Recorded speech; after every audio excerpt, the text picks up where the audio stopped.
परम पूज्य श्री स्वामी जी महाराज ने नाम जाप के साथ अपने कर्मों पर दृष्टि डालने का हमें मार्ग दिया। अपना कर्म सुधार ले, अपना जन्म सुधार। पिछले कुछ दिनों से प्रातःकाल सत्संग में गुरु महाराज की अद्भुत रचना भक्ति प्रकाश कर्म प्रसंग चल रहा है। ये हमें मार्ग दिखाता है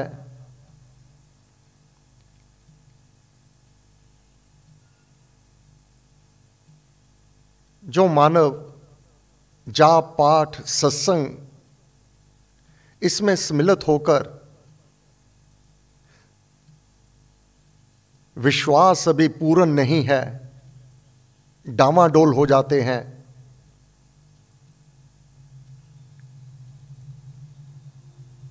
उन्हें मार्ग ही नहीं मिलता। किस कारण से? दत्तचित होकर के गुरुदेव की वाणी को ना पढ़ते हैं ना समझते हैं। कटाक्ष करना बहुत सरल है। गुरु महाराज ने कहा यह नाम की महिमा तो मेरी आजमाई हुई है। जिस प्रकार वैद्य डॉक्टर उसकी दवाई आजमाई हुई होती है, इसी प्रकार ये राम नाम मेरा आजमाया हुआ है। अब कोई व्यक्ति, जैसे उस देवी ने गुरु महाराज से कहा, महाराज आपसे नाम लिए हुए 5 वर्ष बीत गए, कोई विशेष लाभ नहीं हुआ। तो गुरु महाराज को यह सुनना कहां गवारा।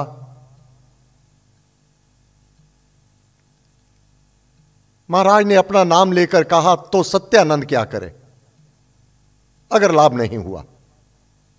तुम्हारे अंदर कोई और तो बैठा नहीं है, अपना भीतर टटोलो। दिन भर क्या करते हो, क्या सोचते हो? कर्म करने का क्या भाव रहता है?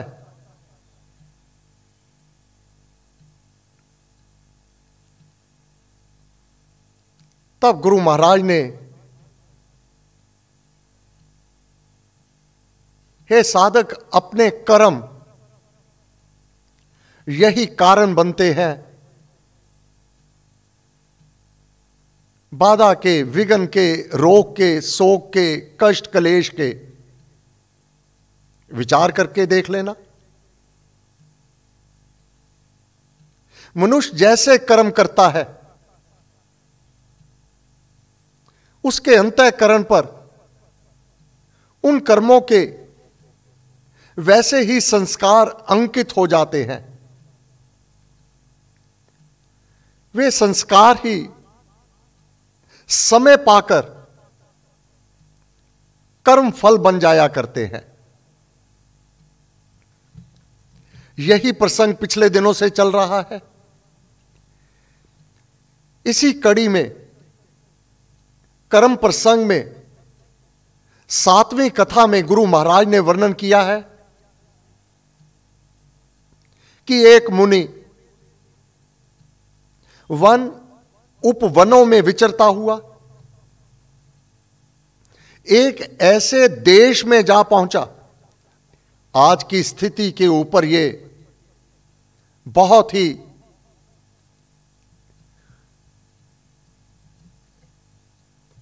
उपयुक्त उदाहरण है कि वन उपवन को विचरता हुआ एक मुनि एक ऐसे देश में जा पहुंचा जहां महामारी का भयंकर प्रकोप हो रहा था।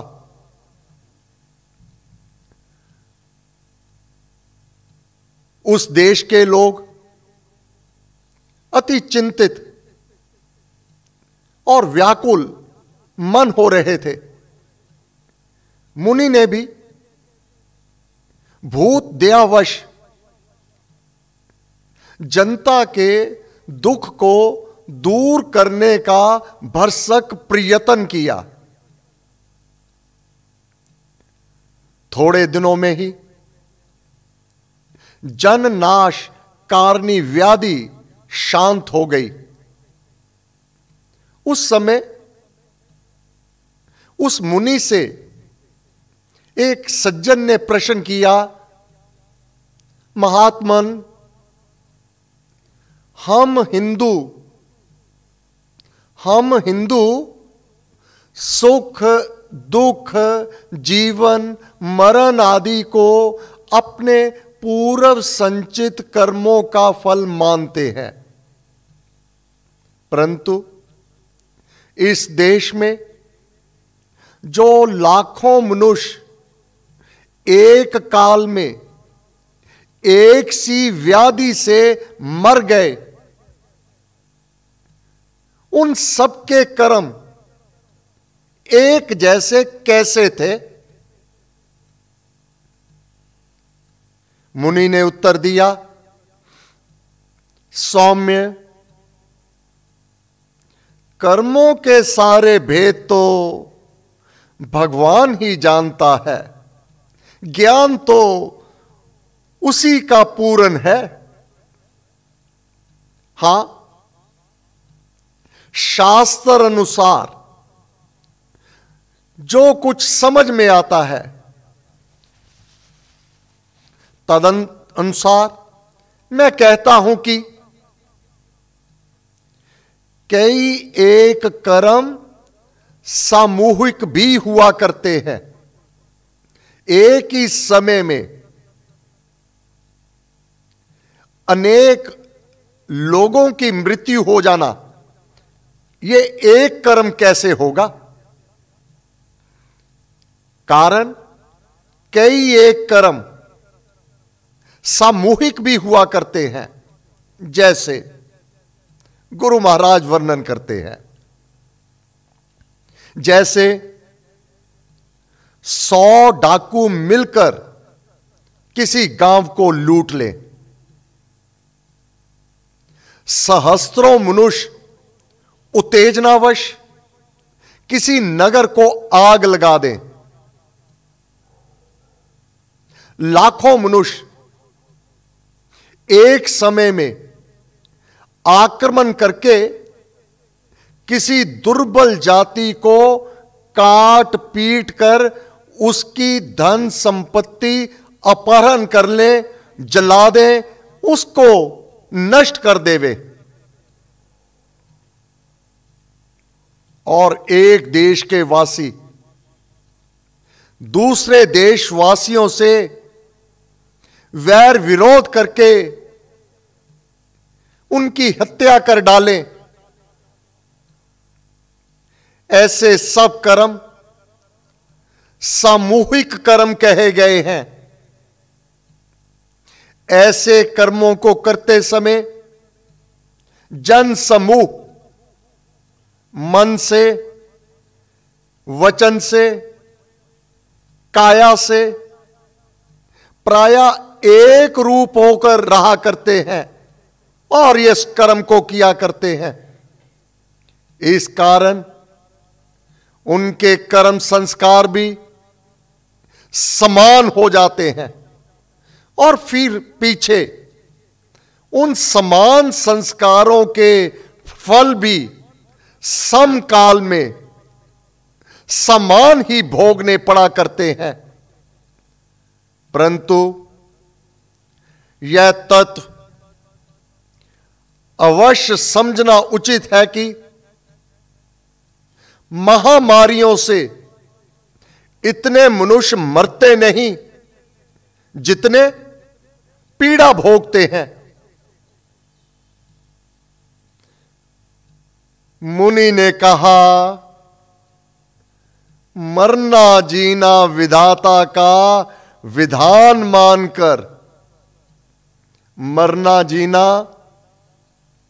विधाता का विधान मानकर रोग की पीड़ा को, कष्ट क्लेश को, व्याधि को, भय को, शोक की वेदना को उपायों से उपाय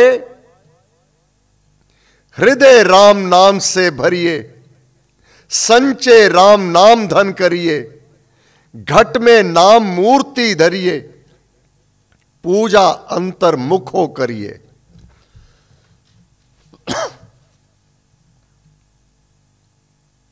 उपायों से रोग को, पीड़ा को, कष्ट को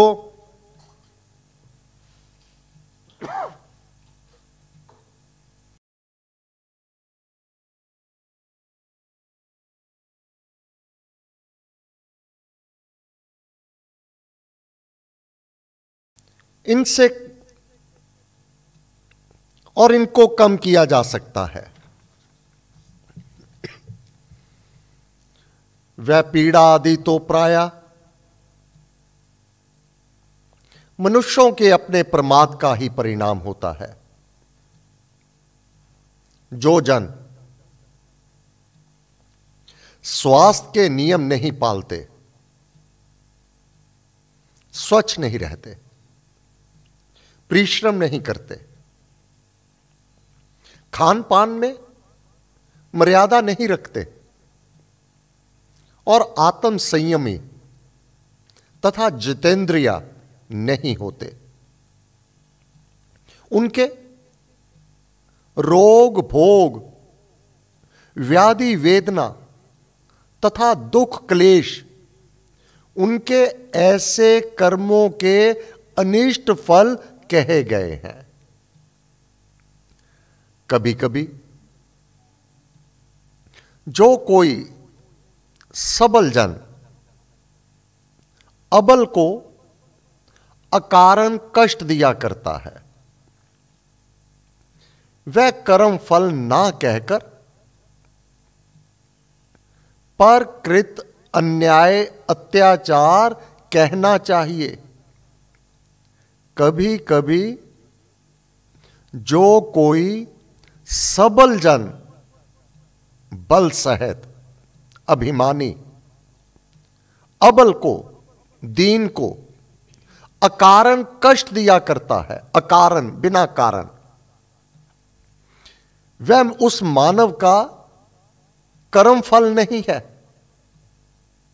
वह कर्म फल ना कहकर परकृत अन्याय, दूसरे के द्वारा किया हुआ अन्याय अत्याचार कहना चाहिए।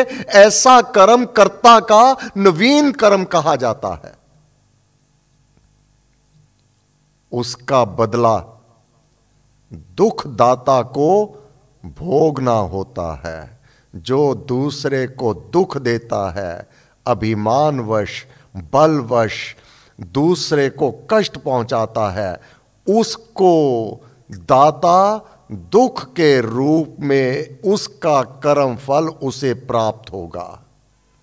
दुर्बल, दीन, पराधीन, दब्बू और दास बनकर दुख भोगते रहना, यह मनुष्य की अपनी कायरता का, कर्महीनता का, अवीर वृत्ति का और अपुरुषार्थ का फल होता है।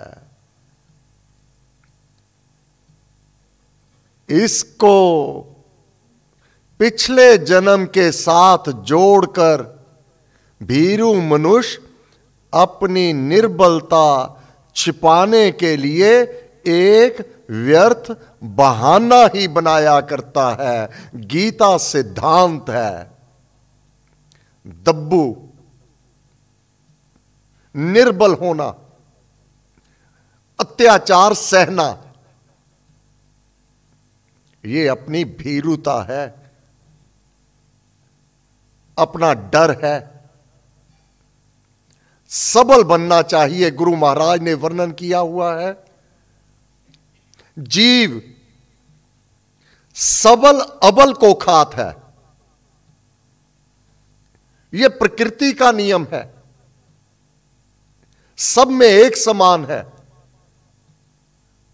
तो अबल बनना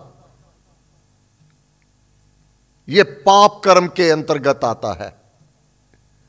सशक्त बनो, विश्वासी बनो, अपनी शक्ति को पहचानो। कोई यूं ही आपको दबाता चला जाए, यह आपकी भीरुता है। इससे बाहर आना किसके लिए? मेरा राम मेरे साथ है, मेरे गुरुदेव मेरे साथ है, यह विश्वास रहे और अपने कर्म को नहीं बिगड़ने देना, कर्म को नहीं बिगड़ने देना। आप उत्तरोत्तरी उन्नति करते चले जावेंगे। ये गुरु महाराज का आज का हम सबके लिए संदेश है। हे गुरुदेव, आपको बारंबार नमस्कार, नमस्कार, नमस्कार, नमस्कार, नमस्कार। सर्वशक्तिमते परमात्मने श्री रामाय नमः। सर्वशक्तिमते परमात्मने श्री रामाय नमः। सर्वशक्तिमते परमात्मने श्री रामाय नमः। सर्वशक्तिमते परमात्मने श्री रामाय नमः। सर्वशक्तिमते परमात्मने श्री रामाय नमः। सर्वशक्तिमते परमात्मने श्री रामाय नमः। सर्वशक्तिमते परमात्मने श्री रामाय नमः। सर्वशक्तिमते परमात्मने श्री रामाय नमः। सर्वशक्तिमते परमात्मने श्री रामाय नमः। सर्वशक्तिमते परमात्मने श्री रामाय नमः। सर्वशक्तिमते परमात्मने श्री रामाय नमः। सर्वशक्तिमते परमात्मने श्री रामाय नमः। सर्वशक्तिमते परमात्मने श्री रामाय नमः। सर्वशक्तिमते परमात्मने श्री रामाय नमः। सर्वशक्तिमते परमात्मने श्री रामाय नमः। सर्वशक्तिमते परमात्मने